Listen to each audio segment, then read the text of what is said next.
C'est quoi le pire qu'on peut faire à quelqu'un? On pense souvent que c'est lever la main, voler, frapper, tuer. Mais des fois, je me dis que ça peut être aussi quand même plus subtil que ça. Que le pire, c'est de regarder quelqu'un dans les yeux pendant des années et de lui faire croire qu'il invente ce qu'il vit. Que les bruits qu'il entend, sont dans sa tête. Que ses doutes, c'est lui le problème.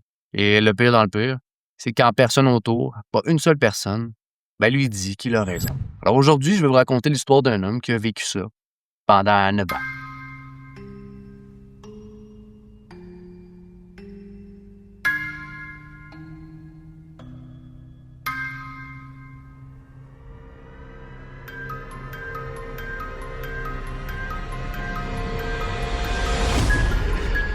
Salut, c'est Alex Black. Si vous aimez les histoires qui font pas dans le dos, vous êtes au bon endroit parce que c'est tout ce qu'on raconte ici. Une belle histoire à chaque semaine le jeudi.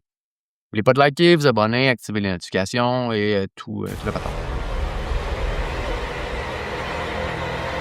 Donc, on est le 22 août 1922 à Los Angeles dans une grande maison victorienne. Et dans cette maison, vivent Fred et Dolly, un couple assez riche qui ont fait fortune dans le textile. Ils possèdent des usines un peu partout. Et Dolly, c'est sa femme depuis plus de 20 ans. Maintenant, il faut que je vous dise un truc. C'est important, parce que Fred et Dolly, ils s'entendent pas du tout. Vraiment, vraiment pas. Fred boit beaucoup, vraiment beaucoup, et quand il boit, il devient violent. Et Dolly, dans tout ça, est très, très malheureuse. Tout le voisinage le sait, tout le monde les entend crier. Mais bon, à l'époque, personne ne se mêlait vraiment des affaires des autres. Donc ce soir-là, vers 22h, les voisins entendent une dispute. Encore une dispute. Mais celle-là est pire. Et là, ils entendent des coups de feu. 3 coups de feu. Quelqu'un appelle la police. Les policiers arrivent, ils enfoncent la porte et ce qu'ils voient, c'est le chaos. La maison est complètement saccagée. Les tiroirs sont ouverts, les meubles sont renversés et dans le salon par terre, c'est Fred. Il est mort, 3 balles et juste à côté de lui, 3 douilles. Calibre 25. Un calibre assez petit, genre le calibre qu'on pourrait retrouver dans la sacoche d'une femme, plus que dans une scène de cambriolage. Donc les policiers sécurisent le rez-de-chaussée, il n'y a personne. Mais là, ils entendent des cris qui viennent d'en haut. Donc ils montent, le pistolet sorti, ils fouillent les chambres, il n'y a personne. Mais les cris continuent. Et ils se rendent compte que ça vient d'une garde-robe. La garde-robe de la chambre principale. Là, ils crient à travers la porte, ils disent qui est là. Il y a une femme qui répond. Elle dit « C'est Dolly, c'est moi, je suis enfermée. » Le policier, c'est la poignée, mais elle est verrouillée. Il demande à Dolly où est la clé, et elle dit qu'elle ne le sait pas. Donc, avant de défoncer la porte, ils font une dernière fouille pour trouver la clé. Et là, juste sur une commode à côté de la porte, ils la trouvent, la fameuse clé. Posée, bien tranquille, comme si quelqu'un l'avait déposée là. Vous voyez probablement le problème. Et donc, ils ouvrent la porte, et Dolly sort. Elle est paniquée, elle est en larmes, et elle raconte son histoire. Elle dit qu'elle était en train de ranger du linge dans la garde-robe. Elle entend une dispute en bas, et avant qu'elle puisse se retourner, la porte se referme. Et elle entend la clé tourner de l'extérieur. Maintenant, gardez ça en tête, parce que c'est là que ça devient une énigme. Si Dolly avait tué son mari, comment elle aurait fait pour ensuite courir en haut, s'enfermer dans une garde-robe de l'extérieur et déposer la clé sur une commode à côté? C'est impossible, littéralement impossible. Et donc les enquêteurs commencent à chercher un cambrioleur, sauf qu'il manque rien dans la maison. Il y a des bijoux partout, mais ils sont encore en place. Tout est là, sauf 2 choses. De l'argent liquide et la montre en diamant que Fred portait toujours au poignet. Et là, les policiers se posent la question. Un cambrioleur qui rentre, qui saccage tout, qui tue le mari, qui prend juste la montre et un peu de cash, et qui s'arrange pour enfermer la femme dans une garde-robe de l'extérieur en déposant la clé sur une commode à côté, et qui ressort sans laisser aucune trace. Ça tient pas vraiment debout.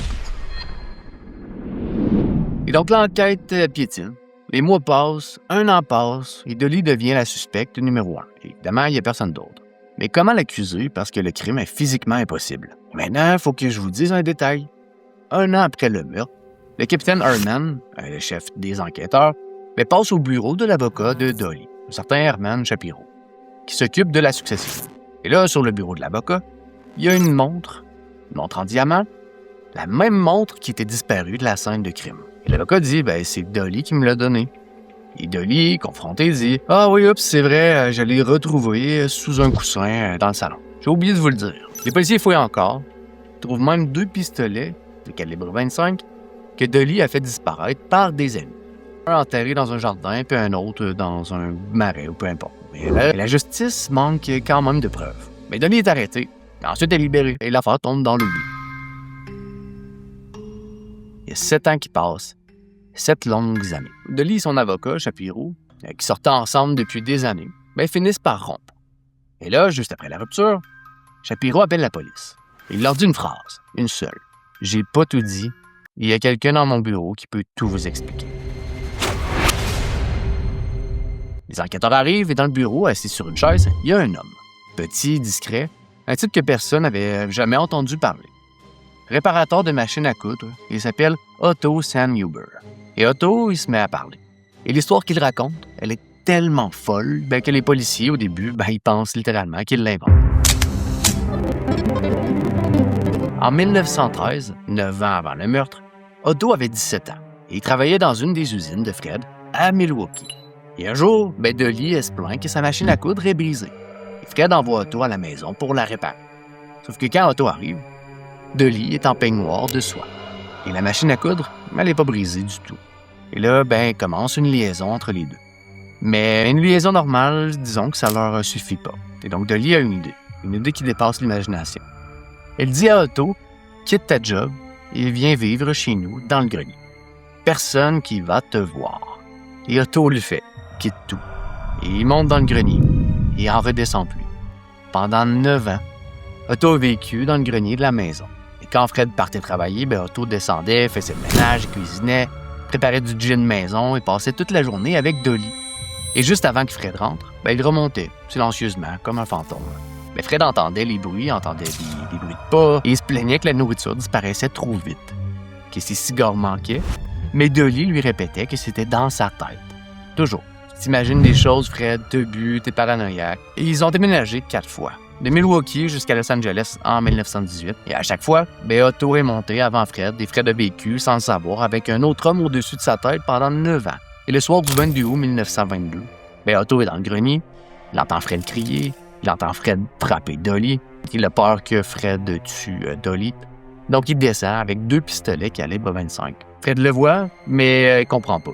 Alors, il a l'impression de voir un fantôme. Il dit, le réparateur de la machine à coudre qui a disparu il y a 9 ans est debout dans son salon. Bref, ça fait aucun sens pour lui. Mais Fred se jette sur lui et Otto tire 3 balles. Et là, Dolly réfléchit assez vite. Elle saccage la maison pour faire croire à un cambriolage et elle dit à Otto, « Enferme-moi dans la garde-robe, mets la clé sur la commode. » Et Otto fait exactement tout ça. Et quand les policiers arrivent, Otto est dans le grenier, juste au-dessus de leur tête. Il les écoute fouiller, il les écoute parler à Dolly à travers la porte. Il respire pas. Et après cette nuit-là, il est resté. Dans le grenier de la nouvelle maison, encore. Les journaux ont surnommé cette affaire-là le Batman Case. Parce qu'Otto vivait comme une chauve-souris, dans une caverne. Et évidemment, c'était avant que Batman, le comique, existe. Et Otto a été reconnu coupable d'homicide involontaire. Mais le délai de prescription était dépassé et il est sorti libre. Et Dolly, elle, a été jugée pour complot, mais le jury n'a pas réussi à se mettre d'accord. Donc, elle est sortie libre aussi. Elle est morte en 1961, à 80 ans, 2 semaines après s'être mariée. Et encore, Otto, lui, a disparu, mais personne ne sait ce qu'il est devenu. Il y a une partie de cette histoire-là qui me reste collée. C'est pas le meurtre, c'est Fred. C'était pas du tout un saint. Il buvait, il levait la main sur sa femme. Personne ne va vous dire que c'était quelqu'un de bien, quelqu'un de facile. Mais c'était un être humain. Il se levait le matin, il allait travailler dans une usine qu'il avait bâtie lui-même. Il rentrait le soir dans une maison qu'il avait payée. Mangeait à sa table, dormait dans son lit. Il pensait, comme nous tous, qu'il était chez lui.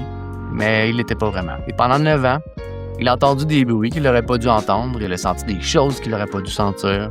Sa nourriture disparaissait, ses cigares manquaient. Certaines personnes pourraient croire que Dolly était un monstre, d'autres personnes qui vont dire que c'était justifié parce qu'il levait la main sur sa femme. Mais elle aussi, c'était une femme ordinaire du Wisconsin. Elle a fait des choix ordinaires, sauf que elle les a fait jour après jour pendant 9 ans.